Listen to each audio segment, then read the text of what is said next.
convidar você a abrir a sua Bíblia lá no texto de Filipenses 2, eu quero aqui recordar que nós hoje estamos encerrando essa série que nós denominamos Novos Propósitos, que nós estamos desde o primeiro domingo de janeiro, estamos observando alguns temas, alguns textos bíblicos que nos desafiam a afirmar novos propósitos diante de Deus para este ano de 2024.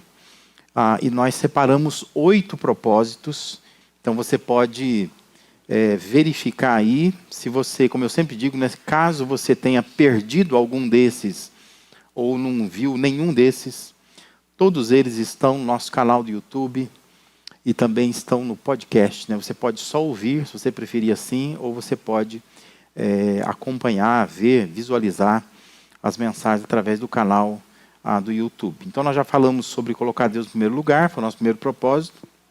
Falamos sobre amar a igreja, sobre perseverar nas tribulações, sobre cultivar uma vida de fé, fortalecer a família, exercitar a adoração e no último domingo falamos sobre buscar santidade, né? Entendendo que o pecado está presente na experiência humana, não há como extirpá-lo, e por isso nós precisamos aprender a lidar com ele, de alguma forma organizar a nossa vida, para que a gente possa definir as delimitações dos espaços que nós vamos dar ao pecado na nossa vida, e assim nós vamos estar vivendo em santidade. Não é ser perfeito, né? Mas é, de fato, organizar a nossa vida com relação ao pecado, porque isso afeta frontalmente a nossa relação com Deus.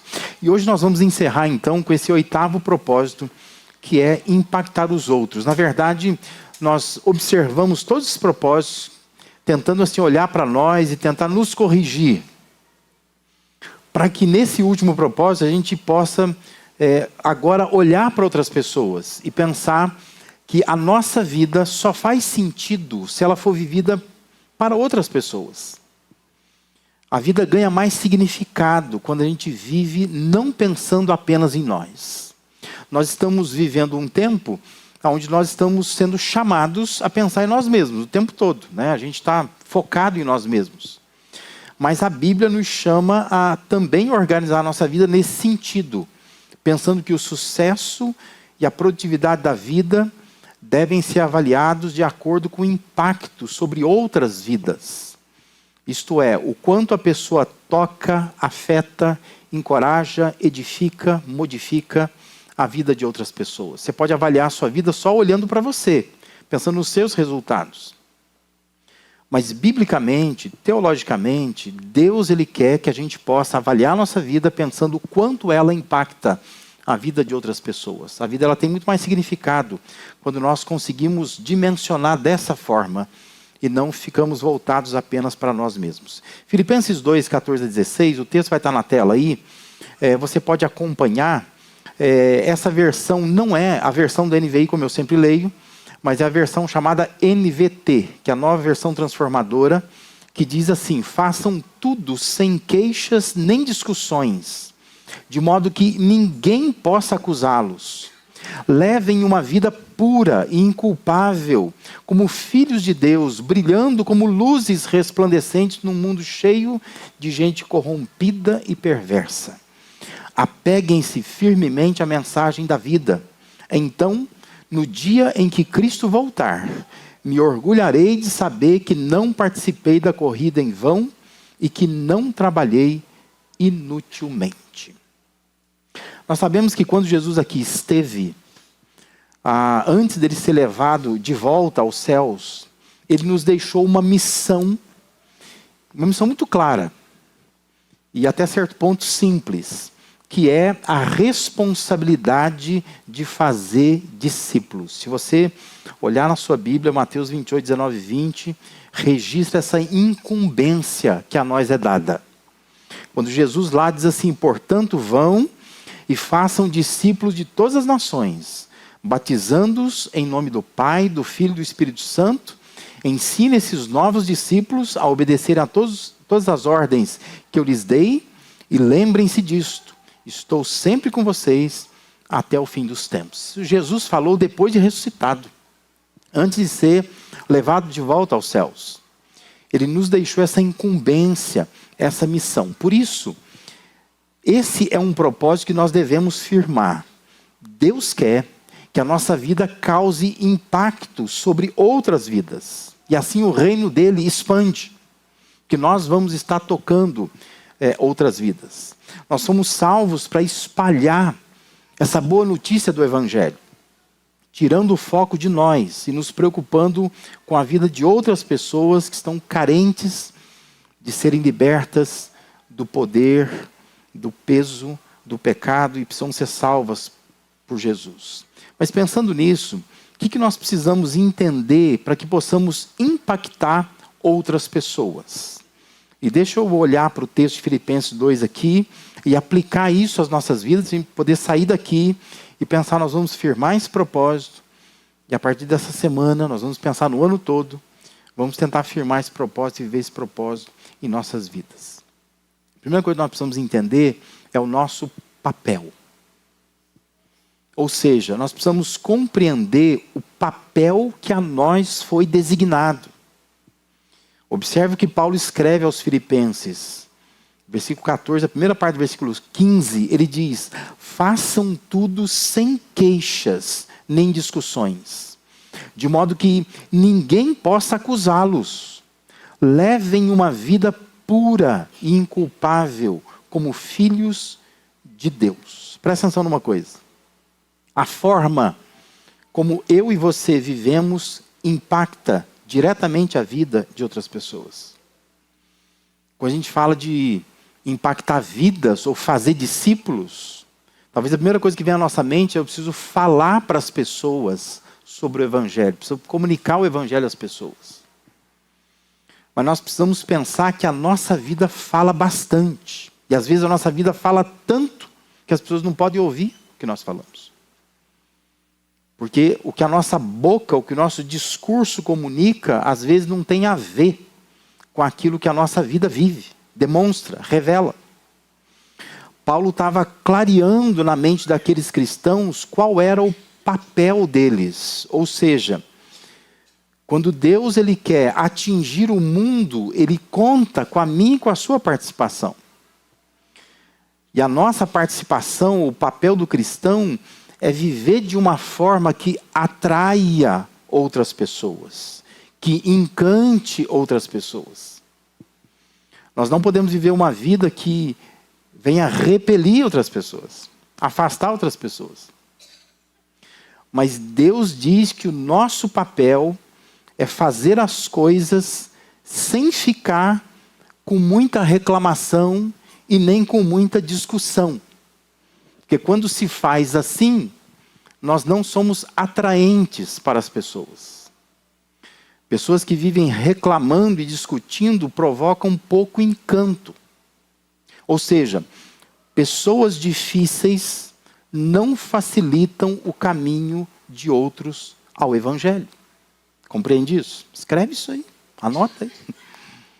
Pessoas difíceis, pessoas que têm uma compreensão difícil, pessoas que têm relacionamentos difíceis, pessoas que têm palavras difíceis, pessoas que gostam mais de discutir do que viver, gente que passa a semana toda reclamando de alguma coisa, gente muito crítica, pessoas que ficam achando defeito nas coisas, mas não é capaz de viver a vida com leveza. São pessoas que não facilitam o caminho de outros ao Evangelho. Se afasta das pessoas. E é muito curiosa essa maneira como Paulo descreve o texto, né? Ele fala isso com a maior naturalidade, né? Ele diz assim: olha, vocês precisam viver sem ficar murmurando e sem ficar discutindo. Porque quem vive assim não vai impactar a vida de ninguém. Porque de pessoas assim o mundo está cheio.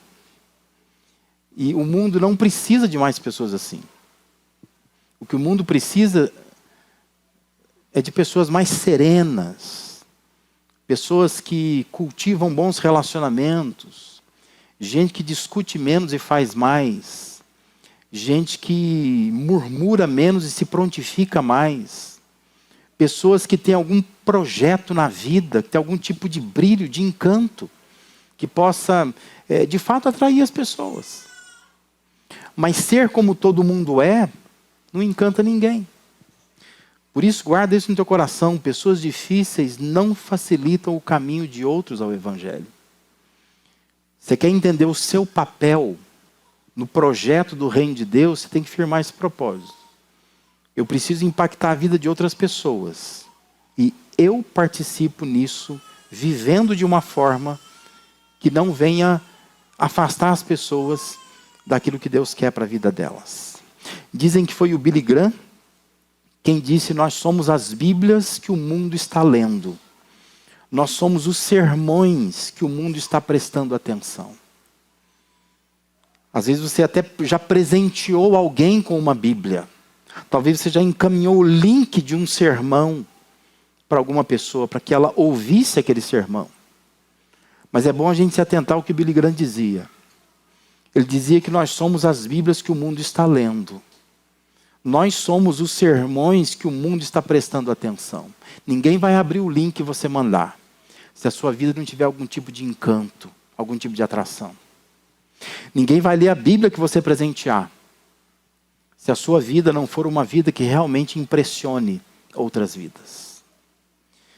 Por isso, dê atenção ao que Deus diz através de Paulo. Façam tudo sem. Pega essa pequena frase, escreve em algum papel, coloca na geladeira da sua casa, onde você possa ver constantemente no seu escritório. Paulo está dizendo: façam tudo sem. Tire isso aí da sua vida, né? Sem o quê? Sem murmuração, sem contenda. Sem muita crítica e sem muita discussão. Tira isso aí, né? Coisa que você tem que tirar da sua vida.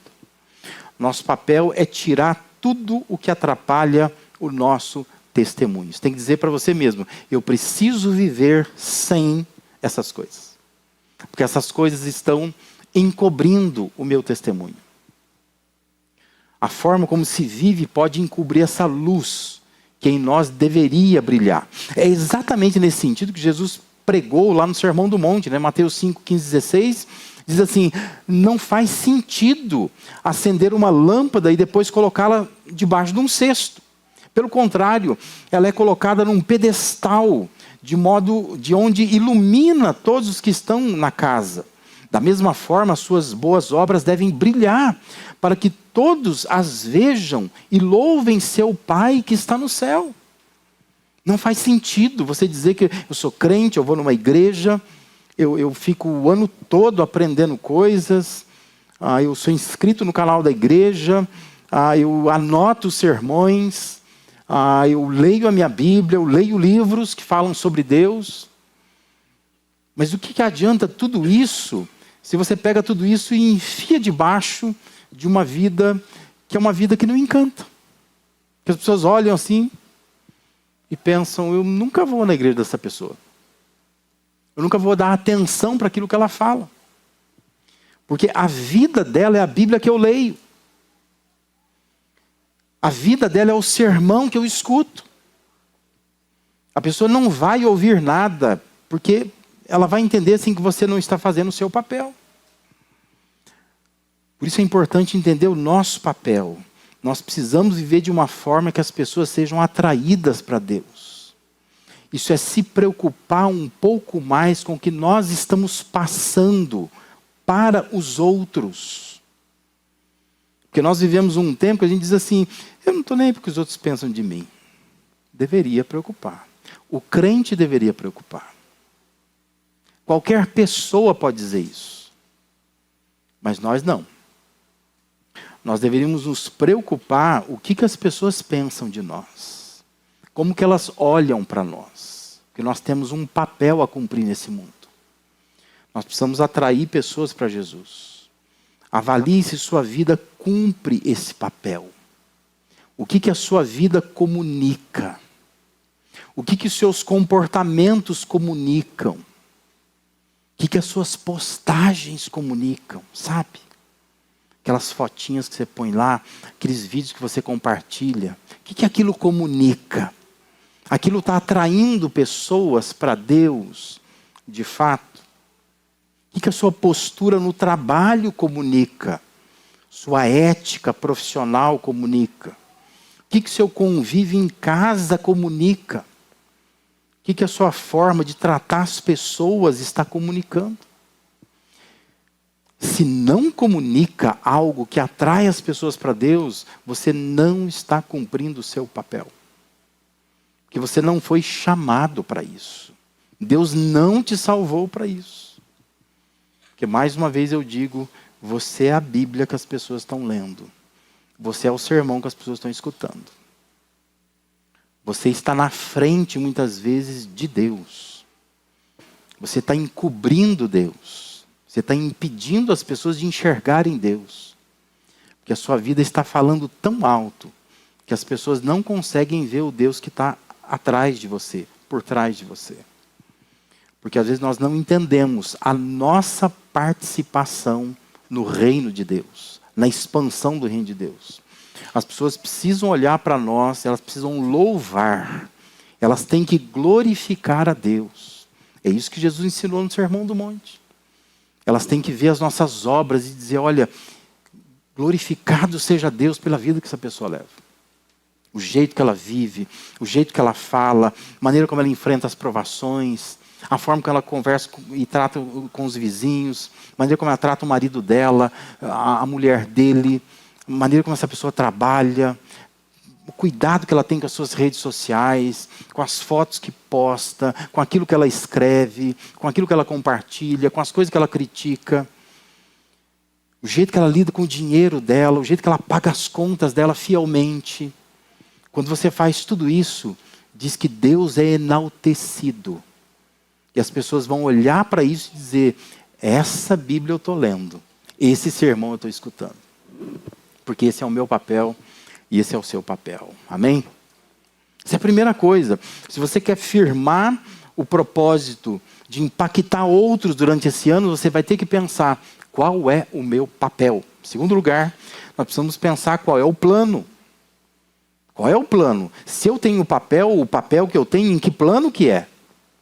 Paulo prossegue escrevendo no versículo 15, levem uma vida pura e inculpável como filhos de Deus, brilhando como luzes resplandecentes num mundo cheio de gente corrompida e perversa.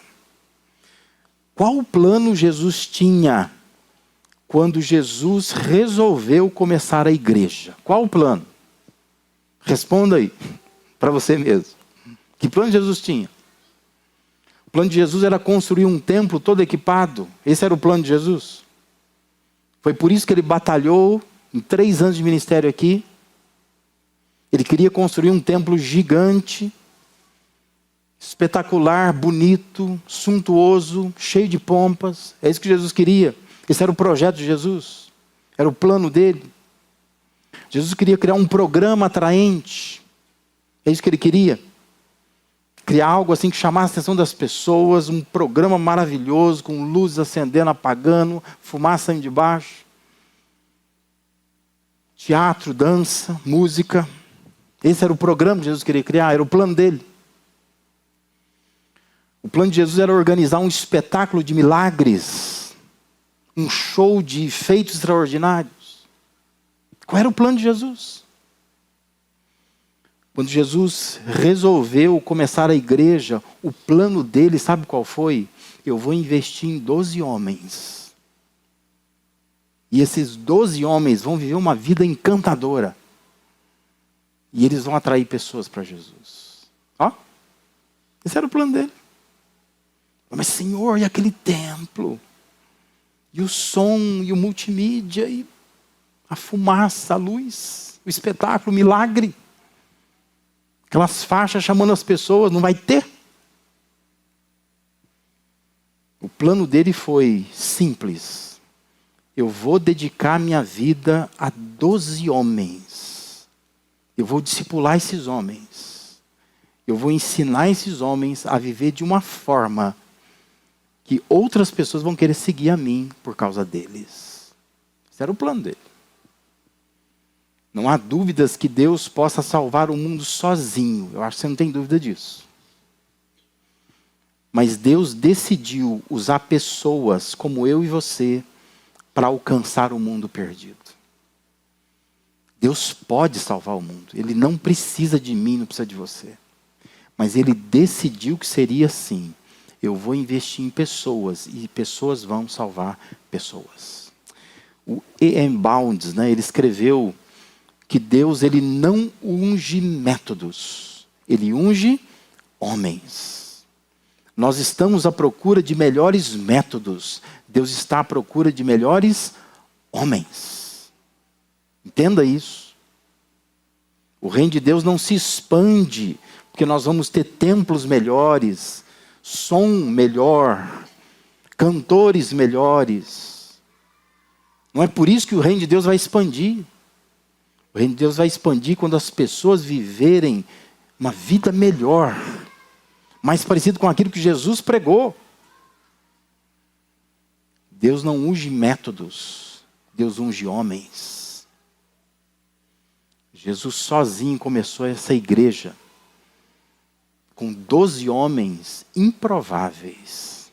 Que quando a gente olha para eles, vai dizer assim, Jesus orou uma noite inteira para escolher aquilo ali.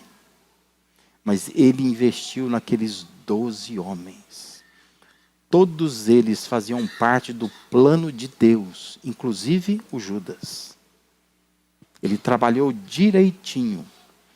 E Jesus sabia que Deus não unge métodos, Deus unge pessoas, homens.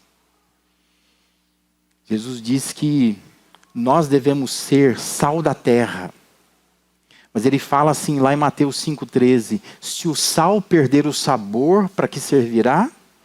É possível torná-lo salgado outra vez? Será jogado fora, pisado pelos que passam, pois já não serve para nada.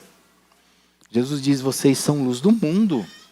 É impossível esconder uma cidade construída no alto de um monte.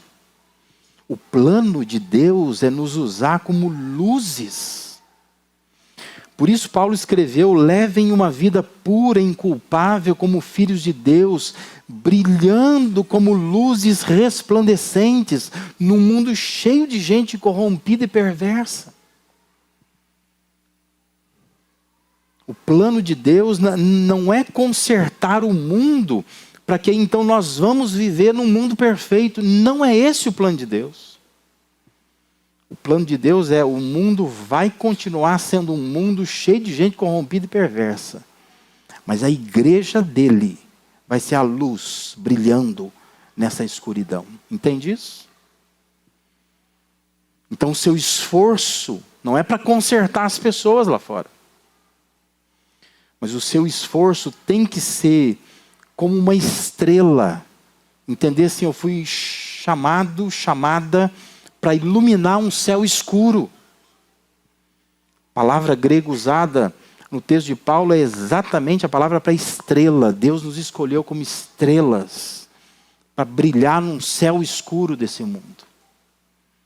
E esse é o plano de Deus. Ele vai iluminar o mundo por meio de nós. Se nós entendemos o nosso papel, nós vamos cumprir o nosso plano. O plano que Deus tem.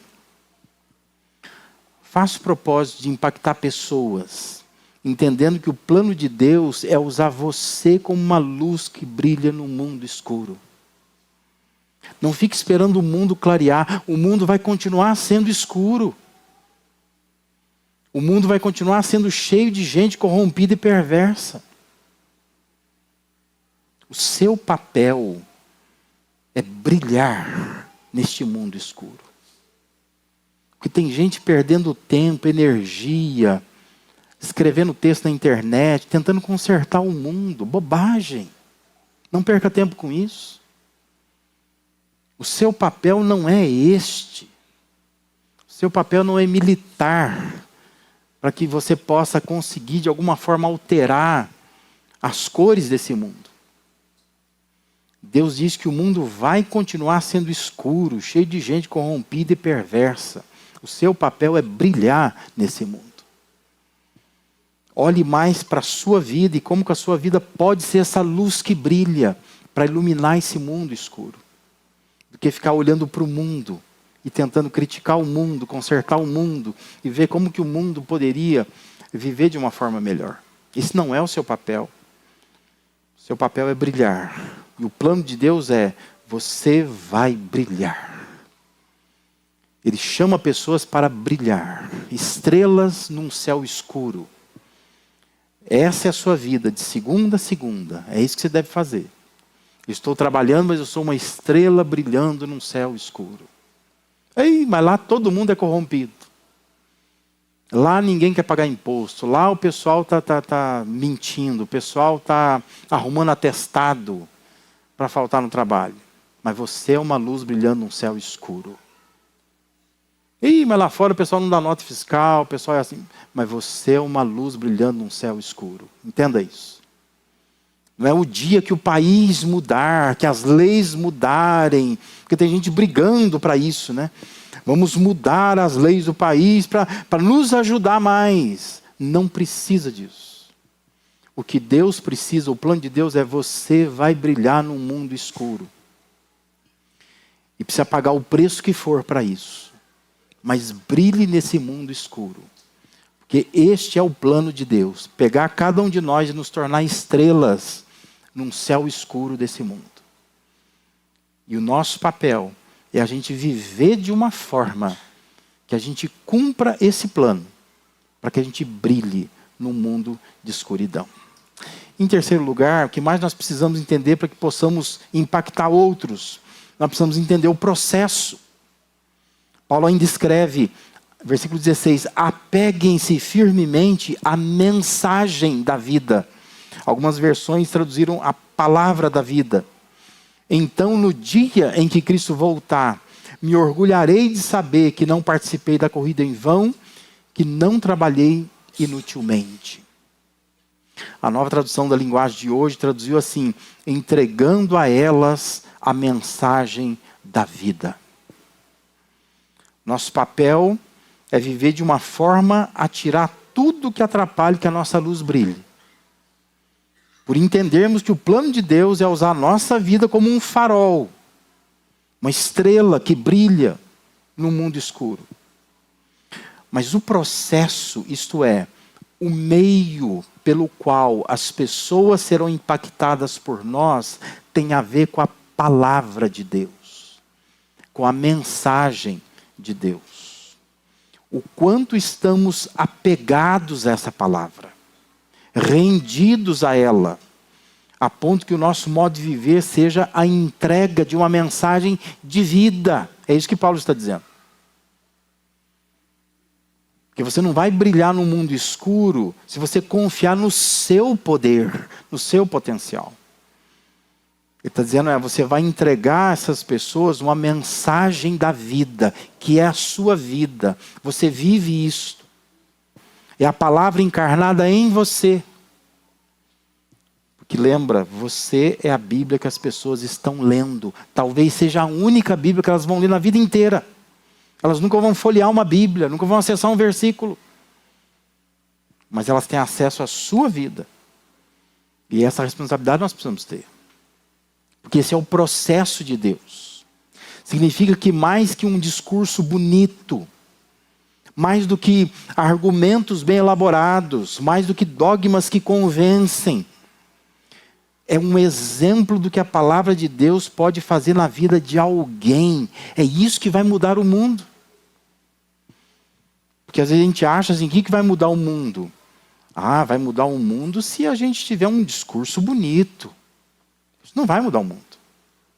Ou pensar que se a gente tiver argumentos bem elaborados, vamos estudar teologia, vamos tentar amarrar tudo, sabe? Vamos formatar um corpo doutrinário de dogmas que convencem as pessoas, que elas ficam acuadas no canto e elas não têm para onde sair e elas vão se render a Deus assim. Paulo está dizendo, não é nada disso que muda o mundo. O processo de mudança do mundo vem pela palavra de Deus. E o quanto essa mensagem da vida é passada por nós. É ela que tem poder para salvar esse mundo. Quando Paulo escreve aos Romanos, ele deixa claro esse processo. Romanos capítulo 10, versículo 14 e 15, diz assim, mas como poderão invocá-lo se não crerem nele? E como crerão nele se jamais tiverem ouvido a seu respeito? E como ouvirão a seu respeito se ninguém lhes falar? E como alguém falará se não for enviado? Por isso as Escrituras dizem, como são belos os pés dos mensageiros que trazem boas novas. Esse é o Evangelho. Nós vamos levar as pessoas a uma palavra. Minha palavra, sua palavra? Não. Nós vamos levar a palavra de Deus. O processo de transformação do mundo se dá por meio da transmissão da palavra de Deus. É isso que vai arrebentar o coração das pessoas. Não é se você fala bem ou não. Não é a sua simpatia. Não é a sua habilidade em lidar com pessoas. Não é o volume de conhecimento que você tenha. Não é se você tem respostas na ponta da língua. Tem gente que é assim, né? Pá! Ela consegue responder rapidamente a um argumento. Não, não é isso. O poder de transformação está na palavra de Deus. Por isso, é preciso reter essa palavra. É preciso se apegar a ela, se render a ela e apresentá-la ao mundo escuro. Porque é isso que vai impactar de fato as pessoas. Este é o processo. O processo não está em argumentos humanos, artifícios humanos. Mas o processo está em o quanto a palavra está em mim, retida em mim, apegada em mim. As pessoas percebem isso. Essa pessoa tem a palavra nela e ela se encanta por isso. E ela é impactada por isso. Se entendermos o nosso papel e o plano que Deus tem para transformar o mundo, nós vamos tornar a palavra viva em nós. Compreendendo que o processo de transformação de pessoas se dá pela palavra de Deus. E é a ela que nós estamos apegados, a ela nos rendemos, dela que nós falamos, as pessoas estão lá fora. A mensagem viva de Deus potencializa a nossa vida. Quanto mais da palavra você tiver, mais sentido tem a sua vida. E vai tornar em algo mais atrativo, que vai impactar outras vidas. Por isso, firme esse propósito. Para de viver somente para você. Compreenda que Deus quer usar a sua vida para tocar, influenciar, impactar outras pessoas. Por isso, meu desafio nessa noite aqui é pensar assim, você tem um nome pelo menos? Você tem um nome de uma pessoa que você sabe, essa pessoa está numa esteira indo em direção ao inferno. Se ela morrer nessa semana, você sabe, ela vai para o inferno. Você não pensa em impactar essa vida? Você tem um nome pelo menos? Você poderia pensar, Deus, esse nome, essa pessoa, eu quero cumprir o meu papel diante dela. Então eu vou viver de uma forma que atrai essa pessoa. Eu vou ser uma luz que brilha na escuridão dessa pessoa. Porque esse é o plano do Senhor para mim. E eu vou apresentar a palavra de Deus para ela. Porque é isso que vai transformar a vida dela. Você tem um nome. Se você não tiver um nome, eu queria que você orasse agora e pedisse para Deus, Deus me dê um nome. Porque não é possível que a gente viva num mundo tão escuro, de tão densas trevas. Não tem ninguém que você está preocupado. Ninguém que você queira, de fato, trazer para o Evangelho. Você só está vivendo, só ganhando dinheiro, só comendo, só dormindo, só gastando, só comprando roupa. E não está impactando a vida de ninguém. Por isso, esse é um bom propósito para esse ano. Daqui até dezembro, eu preciso impactar a vida de alguém. Eu tenho que mexer na vida de alguém. Talvez seja um colega de trabalho, talvez seja um vizinho, talvez seja o seu marido, sua esposa, talvez seja um filho que você tenha. Mas alguém que você sabe, essa pessoa não é salva por Cristo. Ela não conhece o Evangelho. Talvez seja uma pessoa que está magoada, chateada, triste. De tanto ver gente que vai em igreja, que diz que é de igreja, e vive uma vida que não atrai ninguém.